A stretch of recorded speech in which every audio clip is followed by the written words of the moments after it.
Welcome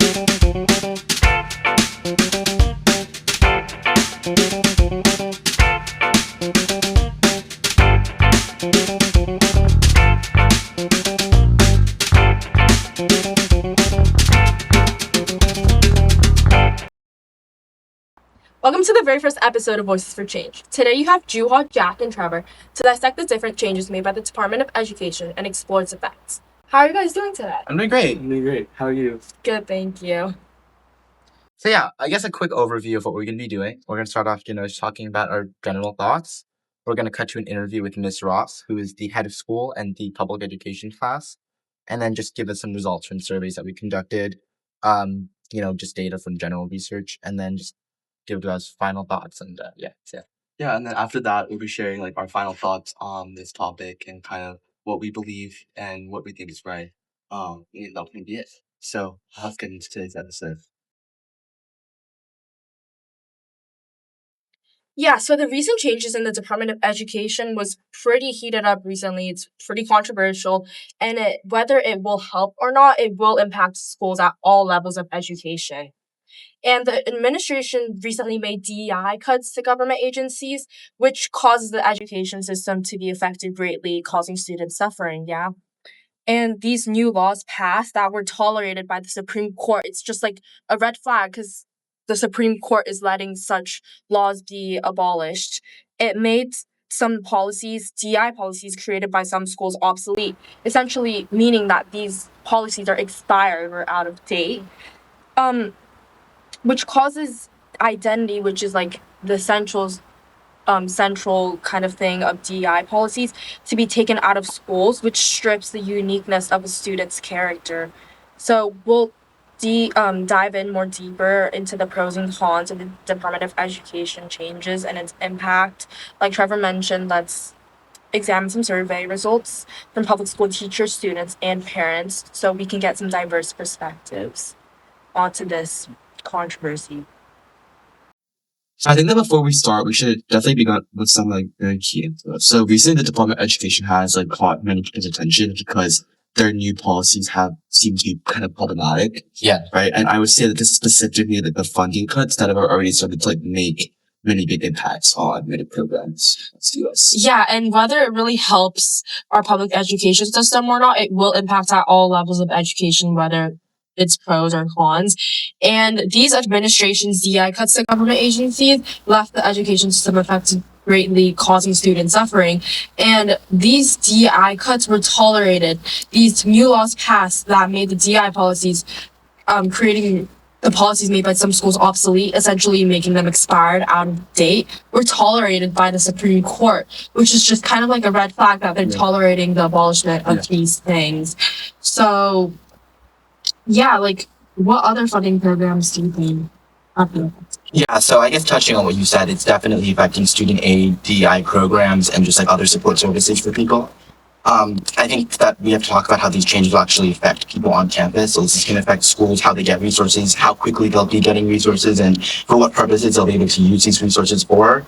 So, some people are obviously going to argue this streamlines the process, for funding, but, it does beg the question of, will this pull support away from people who need it the most?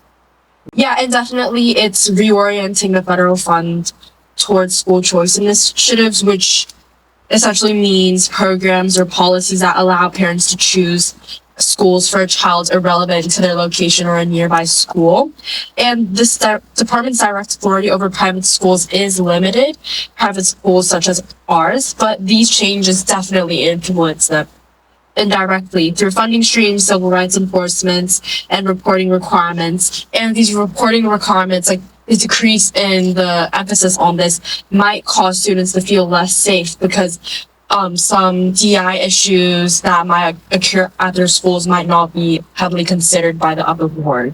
Yeah, so I really agree with that. I think that's very worrisome that the Department of Education's changes are also affecting private schools, not just public schools, which could be very problematic.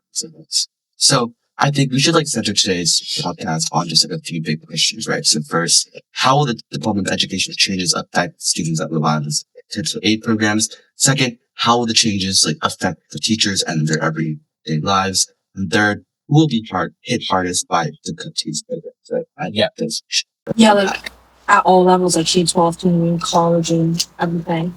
Yeah, so let's unpack that. We've recently created a survey and shared it with school teachers, asking them and the parents of children and the children to fill it out. Do you want to share the results with us? Yeah, so obviously finances play a big role here, whether it's in federal or state programs. The funding for the entire education system is given by these two facets of the government. So this is going to affect like food books, lunches, computers for students. Obviously, all of this is going to be super impactful in the day-to-day lives of students on campus. But even outside of this will affect, a child's access to technology, which will affect their ability to learn. Okay? And also, homework outside of school. So we can see how this is going to affect both in-school learning and outside of school learning. The education system would also, get much better if it moves on. Yeah, so again, this will also affect recent changes. Will also, lead to a loss of aid for special education, position, and support. Obviously, this is also going to just cut resources for LGBTQIA resources and rights. Yeah, and I've been recently noticing that people have like a big argument on that, whether the Department of Education's new structure makes it harder, or some are arguing that the Department of Education's new structure makes it easier for school. But the fact that both do not feel that the Department of Education is heading in a positive direction for both students and teachers kind of essentially creates an atmosphere where people are supporting the abolishment of the Department of Education. But our standpoint on that is that we don't support the abolishment of it, but we want to advocate for the strong reforms. Yeah, for sure. It's like I definitely think that like abolition is really just not moving to go, but just the cons that out of it. It would be quite disruptive. Yeah. Yeah. Um, Yeah, so we have Miss Ross with us, who is the head of school and the person who teaches public education at the upper school. And we just have her with us to talk about the recent changes made by the Department of Education, since she's really knowledgeable. And she can just kind of provide us a lot of insight on it. So just first off, like, what are your thoughts on these recent changes? Well, first of all, thank you for having me, and I'm happy you're doing this podcast. I mean, it's obviously this current administration is really has decided that they don't think having a large federal bureaucracy is the right way to go, and that more should go back to states. So I can see that argument, right? But it's also that leads to a lot of uncertainty in states and for teachers and for people running schools to know kind of what's going to be funded, what programs are going to get cut, so it's a really huge shift. Yeah. So like you mentioned, these federal or state programs already exist. Like, how do they affect the way teachers teach? Like both the way they teach and like some background stuff, like when they're going through training and Sure. So it affects, we don't have a sort of federal education program, right? Like states and local districts do get to make a lot of their own decisions, but the federal infrastructure, some of it affects the way teachers teach because they set things like, tests, right, to see how students are progressing, right? And so that, of course, has an impact on what teachers teach, because schools sometimes their funding can be contingent um, on how students do on the tests, and it can put schools in a position where they might end up getting closed, or things happen depending on how students do.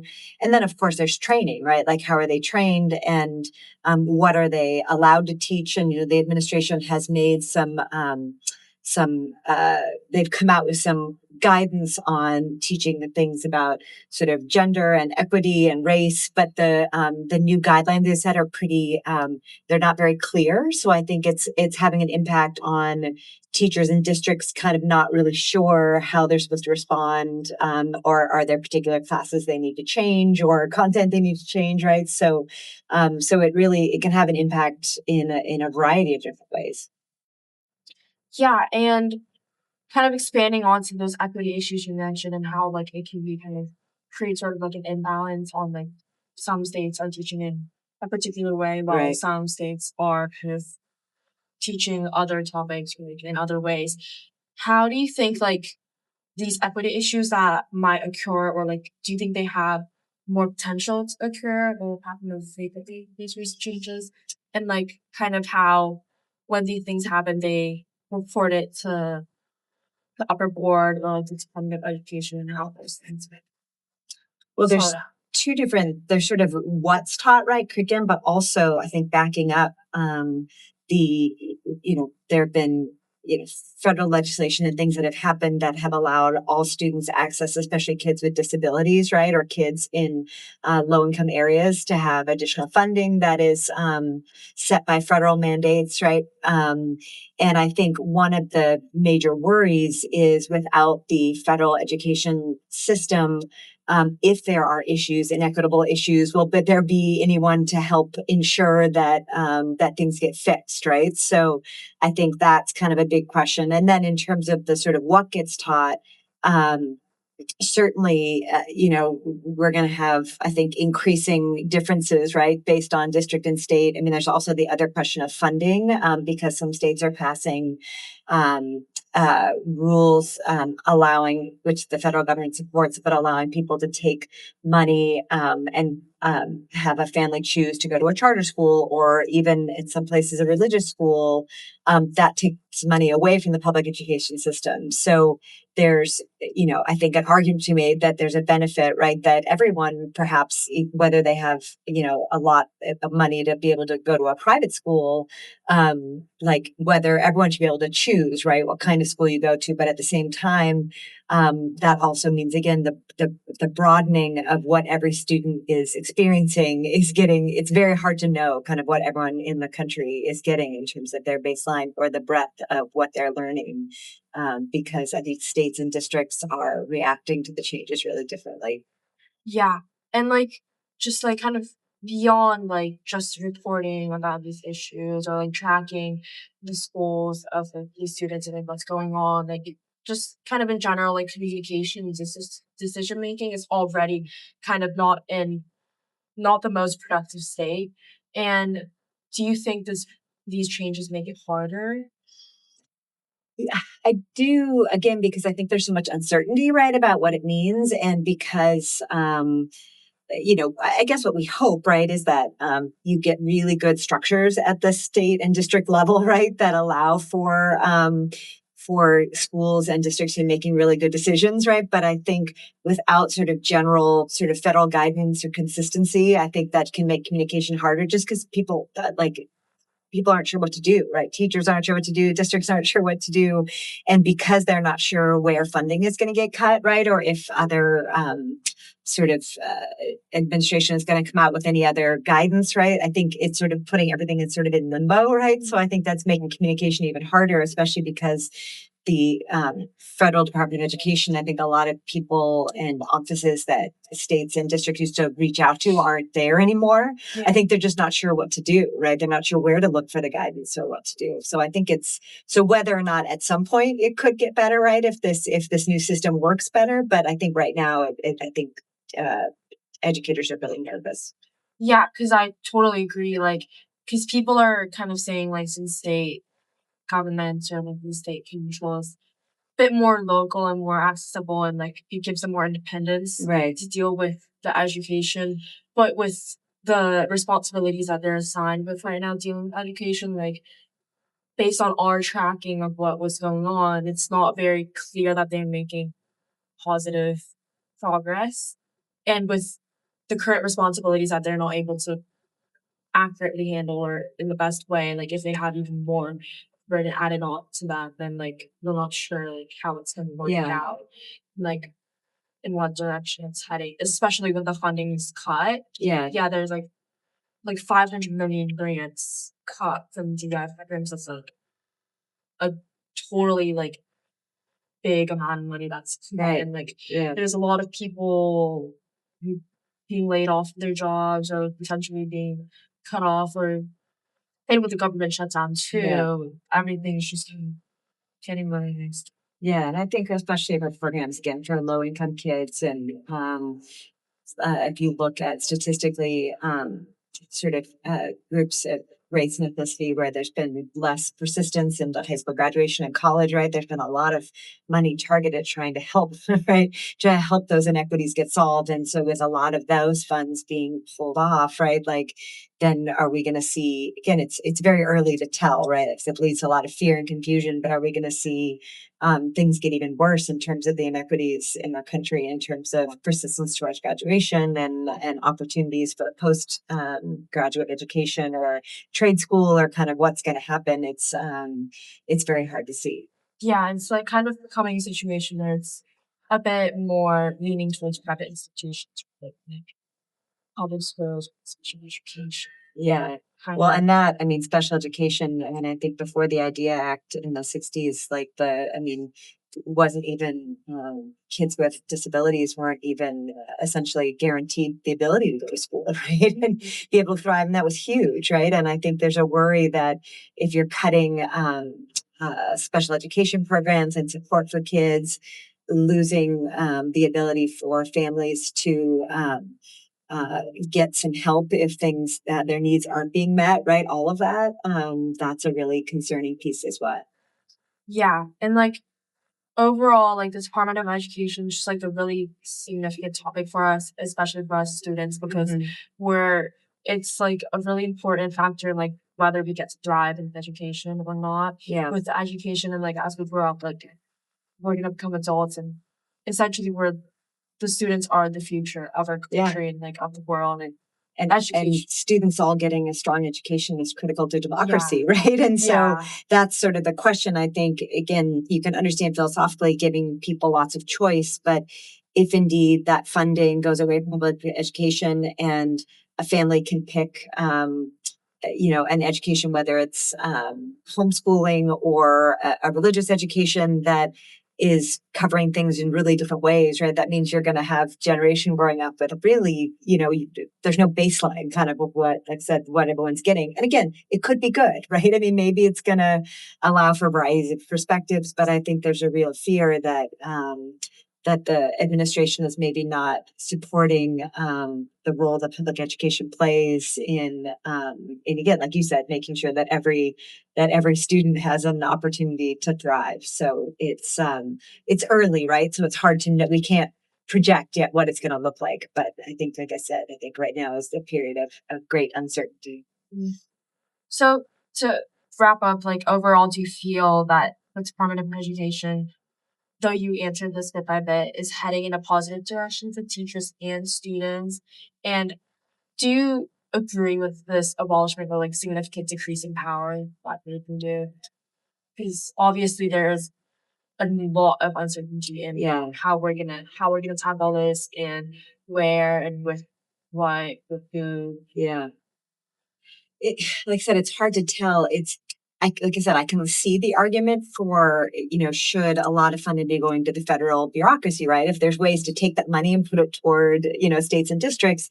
But what it seems, again, from the outside, is that there's just a lot of things that have been cut, but without like a proactive plan of like, okay, so we're going to cut it here, and this is where we are going to put the money, right? Like to support schools. So it just feels like, it's hard to be supportive of if it's hard to see what the kind of positive plan is, right, to make things better.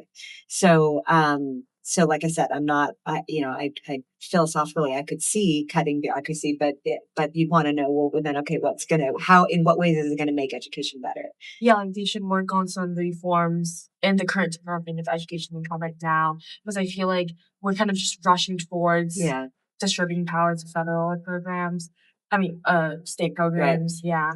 And like I said, I think the one of the major things that the federal level would do is ensure that students are being treated equitably, right, and create a place to look at that. And so, with that whole infrastructure now being gone with no replacement, I think that's a really big question. Yeah, I think. Thank you so much for all. Of course, yeah, really helpful. And like I said, I appreciate that you all are looking at this and recognizing, like you said, how important it is for all students to recognize sort of what's going on in our country and things they should be aware of. So thank you for doing it. Thank you so much. Of course. And she also kind of agreed with that spreadsheet says that we should abolish the Department of Education because of the many effects it Yeah, and like even if we do end up kind of weakening the power, though the complete abolishment is not possible due to the Constitution.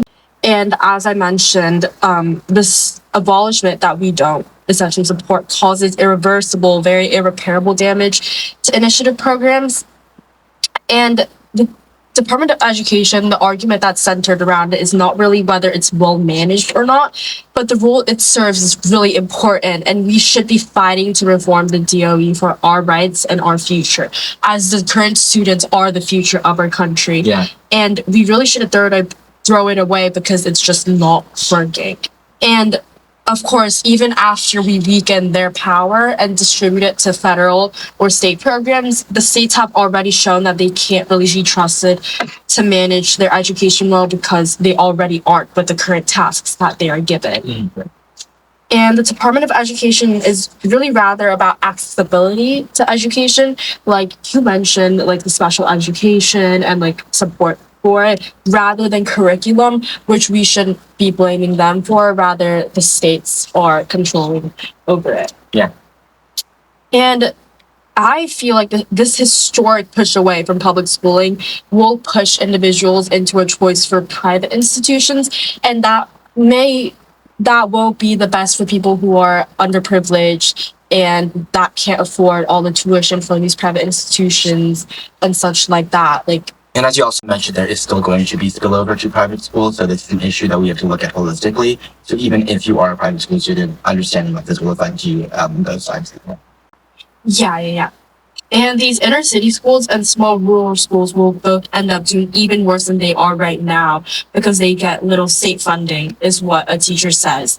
It will produce more people with lower education, showing that results are bad in the nation because we underfund education. And leaving it to the states entirely will fail thousands of children. Yeah, like I think this is really important, right? Because you said like these students right now are the future of our country, and if they're not getting the education they deserve, then it's going to be problematic for us to ensure. And the boss is definitely did it. See, I really do agree with you, Jewel, that like with the abolishment, like states will really fail to students that cannot afford to attend these type of institutions, right? And like the goal of this country is not like to produce more people like with lower education, but we strive for the best. So like as we see the changes that the DOE is making, we also see like the imbalance that like it makes to researchers as well, not just students and teachers, right? Because like nearly half of the department staff will cut, which includes many researchers and policy experts that has significantly slowed down like student aid processing with people that they rely on, and change like the approach in studies, and also reduce like an oversight of civil rights protections in schools, which obviously I think that also what was the OCR, the Office for Civil Rights, was also good. right. I think that like the government trying like the OCR program is definitely also been problematic because it raises a lot of red flags about enforcement.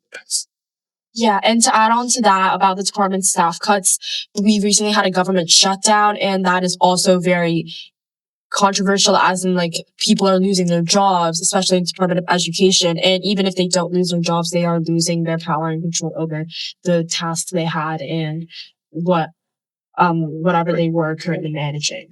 Yeah. Something that was like very interesting was that like in response to like these many programs being slowed down, Secretary Linda McMahon said that the cuts reflect like a commitment to efficiency and accountability, but I'm not really seeing how it becomes effective. Accomplishes these things, because like it's like as we discussed so far, it seems like it's only making a negative impact. Yeah, unless you have a better alternative, Right. you're just Yeah. cutting something that's already, understaffed. Yeah. Right, and I think that like by saying this, it's like it kind of shows like they're being a bit oblivious to the fact that we have like many problems with the Yeah, and again, we should focus on fixing those problems, not just cutting them out. Right. And like these programs, like they support low income students, special education, and also like diversity initiatives like DEI. But then these have been paused and cut. So this means like funding and authority will like shift more towards like the states and the local districts. But like some supporters of these changes will make the government like smaller and like, more efficient to manage, give that when it gives local schools more control. But many people like warn that like fewer federal resources and like weaker enforcement would deepen inequalities, right? And those inequalities like it'll limit student protections, undermine research and innovation in education, right? And that the way education is funded, studied, and projected is like it's definitely changing, right? and Yeah. the long-term effects on equity and opportunity to be able to access in the future. Yeah, and like over $600 million in grants being cut. That's a large number. That's a lot of federal funding. That's And this is a being teacher taken. training program. Yeah, and these teachers are the ones who are essentially connecting the education to the students and delivering it, which also affects the education of the students, which really kind of affects their future. And I mean, obviously, the teachers aren't really paid as much as they probably should be in the status quo. And Right. the fact that we're already stripping away more money is just very indicative of the current status. It's very concerning how like it kind of signals the country is shifting like away from some of this, which advocacy is all about, right? The grants to schools for like DI, it helps like teachers like definitely teach better in a way, like to a wider audience of students, right? And that the government taking away those grants that will prevent these teachers from like being the best that they can be, which deeply like, impacts the students, right? Of course. And Yeah, and we recently conducted a research with each other, and this less federal capacity makes it harder to enforce uniform standards in civil rights, whether it's teaching teachers about what they should kind of teach the students about these civil rights and these DEI kind of facts. And this dismantling of the Department of Education could reduce national coherence and education policies, deepen inequalities between wealthy and poor states, like I mentioned, and just basically harm the U.S. economic competitiveness, in which they are very high right now. And destabilizing this would be very concerning, which arises our key question of, is the Department of Education retreating from its civil rights and research mission? Like, what do you guys think? so yeah, I think I definitely what you just said, like the cuts, like the $600 all the grants is very concerning. And it really kind of shows that like the DMV is really retreating away from the civil rights. That can as soon as they pull back because like these DI programs, it's like the opposite. It's like what they're doing is like the opposite of DI, because what DI shows. But yeah, I think this is quite obvious. I mean, they literally cut funding for the Office of Civil Rights, and I think that's probably as clear cut as today. Yeah, and like I mentioned, the civil rights entire problem. It's the civil rights groups filed counter complaints saying that Department of Education and LAUSD failed to protect student rights, which is obviously coming from the current changes that are being made and the beginning of the power and what they can do. Okay, so now I think we should talk about some solutions. So obviously there's been complaints from teachers about salaries in and of themselves. This is obviously not made bad about the fact that there's $600 million of funding cuts.